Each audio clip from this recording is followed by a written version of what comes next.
Since 2022, the words in the mouth of U.S. officials regarding Africa are that the U.S. is not telling African nations to choose sides, but that it strives to be the continent's partner of choice.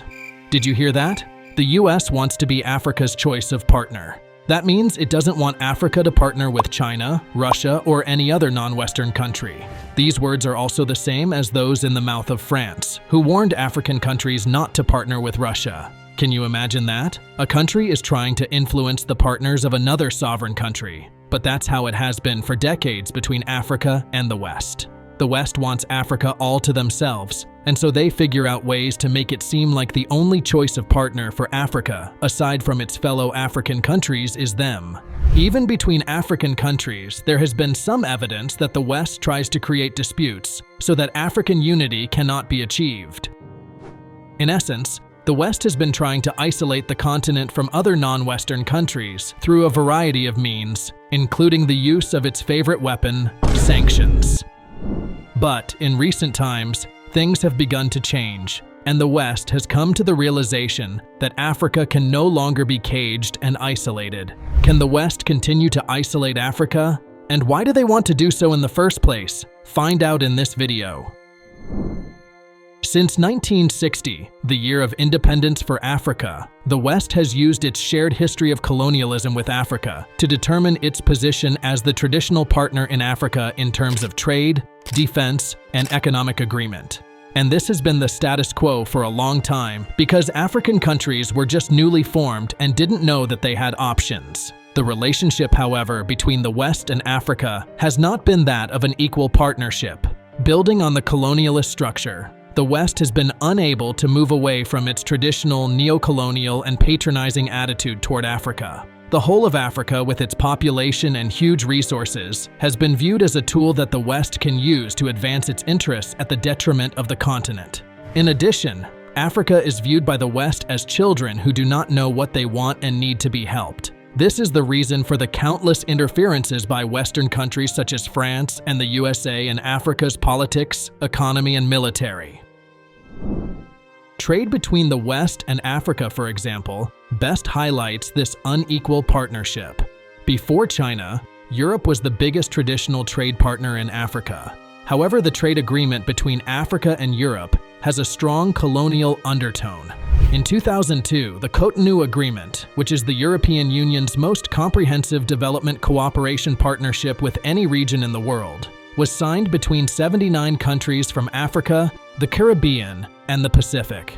In theory, the agreement is based on the principle of equal partnership, but in reality, the relationship between the EU and developing countries continues to be deeply unequal, with African countries being placed in a subordinate position. This inequality is visibly obvious in the negotiation process and implementation of the European Partnership Agreement, which is part of the Comprehensive Cotonou Agreement. The European Partnership Agreement, EPAs, permits African countries to export their products, which are mainly primary products, to Europe duty-free, but at the same time allow European imports into their countries by reducing tariffs on imports. At the time the EPA was first introduced, African countries were reluctant to sign, because this agreement, in truth, profits Europe more than Africa. The leaders were scared that signing the agreement would mean that European companies, which are bigger and better in terms of quality of product, would flood the African markets with their products, which would of course be cheaper than those made locally, and thus local African industries would collapse, because they would not be able to compete. Europe could afford to open its market to Africa because Africa only exported raw materials that they needed for their manufacturing industries. But Africa could not afford to completely open its market to Europe because it would destroy the local industries. In addition, African countries were also reluctant to sign the EPA because it would require them to reduce tariffs on imports, which were a source of government revenue. So, cutting tariffs meant reducing government revenue, which Africa needs to invest in areas including agriculture, health, and education. But did Europe care about their concerns? No. When African leaders brought their concerns to the table during a trade meeting with the European Union and seemed reluctant to sign the deal, guess what the EU did? To speed up the process so that African countries could quickly sign the agreement, the European Union threatened to not only withdraw foreign aid, which most African countries depended on as a source of revenue, but also end access to the European market for existing export products from reluctant states. In simple terms, the EU threatened to close its market to African exports. Imagine that. Yet, these are the people who brand themselves as a value-driven institution that promotes peace, security, democracy, and human rights around the world, when in reality, they are nothing but bullies who would do anything to secure their interests, even at the detriment of another country.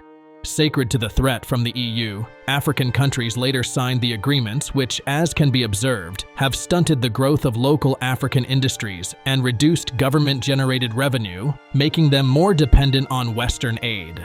And you know, the more dependent Africa is on Western aid, the more the West has power over Africa, because over and over again, they can use the aid as a tool to make African leaders fall in line, and we have seen this happen countless times. The trade agreement is just one area that highlights the unequal partnership between the West and Africa.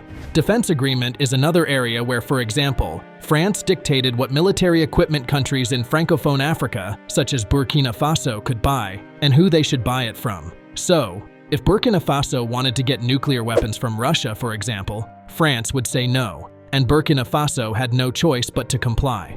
The annoying thing about this relationship is that when an African leader decides to revolt and refuses to do what the West says, that African leader and his country are in for it because first, he will be branded a dictator and abuser of human rights, then the country will be slapped with so many sanctions. The West would control the media in such a way that nothing good would be said about that country and its leader until either the leader would be assassinated or completely isolated. That's what happened to Libya and Muammar Gaddafi. And that's what is happening to Eritrea and its president, Isaias Afwerki. It's what is happening to Zimbabwe, which has been under EU sanctions for the last 20 years. It's also what is happening to Niger, Burkina Faso, and Mali. However, history has proven that the oppressed can never remain oppressed forever. There will come a day when they will break free. And this is what has been happening in recent times. The African continent is on a path of transformation, even though it may not seem so obvious. The West knows this, and that's why they are scared. African leaders have woken up to the realization that the West doesn't have so much power over them, and they can live without the influence of these people. These changes across the African continent are as a result of three factors. One, which is actually the most important, is the rise of emerging economies such as China and Russia as major international players. The West are no longer the only ones in the game. China, Russia, India, Turkey, and Iran are there. These countries, especially China and Russia, are viewed by the West as threats to their global dominance, and so they have found ways to stall their influence through several policies and sanctions. However, these countries have found ways to beat the West at their own games, and despite the obstructions, they have emerged as the threat they are to Western powers. Not only has their voice become much stronger on global issues, but they have also increased their economic footprint in Africa through trade and investment, threatening the long-standing position of European countries.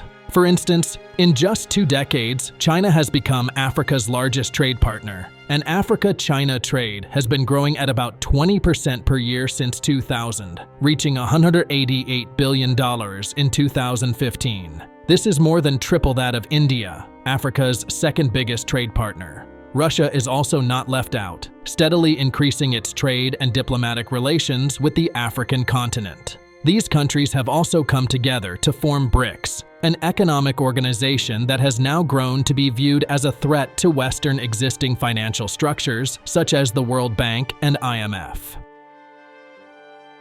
Like Europe and the West, these non-Western countries are also interested in Africa, but the difference is they are not trying to interfere in African politics or control the economics and military of African countries. Instead, their partnership with Africa is based on that of equality and mutual trust, where each party's interest will be secured. Although the West has tried to isolate the continent and keep Africa to itself, that is no longer working. Africa now knows its place and rights. No longer will the continent be bullied to do what it doesn't want to do because now it has better options. The second reason for the transformation that's underway in Africa is the stronger desire to break away from Western dominance across Africa, especially among its youth. Young African leaders, such as Ibrahim Traoré and Julius Malema, are firebrand leaders who have shown their resistance to the colonialist attitude of the West. The growing anti-French sentiments, kicking of French troops out of some African countries, and the continuous attacks against the International Criminal Court are just a few indicators of the changing attitude of the African population towards the perceived Western dominance and intrusion into African domestic affairs. Things are no longer as they used to be. There is now a growing awareness across Africa, and nothing can kill it. Lastly, Africa is transforming because there is now a stronger commitment towards regional integration, is inciting African countries to focus inward for growth and poverty reduction. The liberalization policies entrenched in the Structural Adjustment Program, which were imposed by Western institutions such as the IMF and World Bank, have failed woefully. There has been no development since the implementation of these policies. Instead, the continent is worse off than it was before these policies were implemented. Now, Africa has chosen to move away from these policies to focus on the deepening of regional integration and the increase of intra-African trade. Recently, impediments to intra-African trade, such as strict visa restrictions among African countries, are gradually being eroded. Kenya and Rwanda are now visa-free for all Africans, and most African countries are gradually moving towards this path. It can be expected that as African countries become economically stronger and more united, there will be more resistance to trade and cooperation agreements that are being perceived as detrimental to Africa's integration efforts. The West is aware that the game is changing in Africa, and the position they have enjoyed for so long is currently being displaced. This is why they are scrambling not just to change their policy towards Africa, but also to try and dissuade Africa from building relationships with non-Western countries. It's why France issued a warning to African countries not to partner with Russia, and why the US is visiting Africa and setting up summits to renegotiate with the continent. Regardless of what the West does, the fact is things can never go back to the way they used to be. Africa will continue to be more aware of its position in the global stage, and this awareness will cause its leaders to negotiate for better deals for the continent. There is no going back. The West can no longer have Africa all to itself. Africa is for the African people. What are your thoughts? Let us know in the comment section below, and don't forget to like, subscribe, and share this video.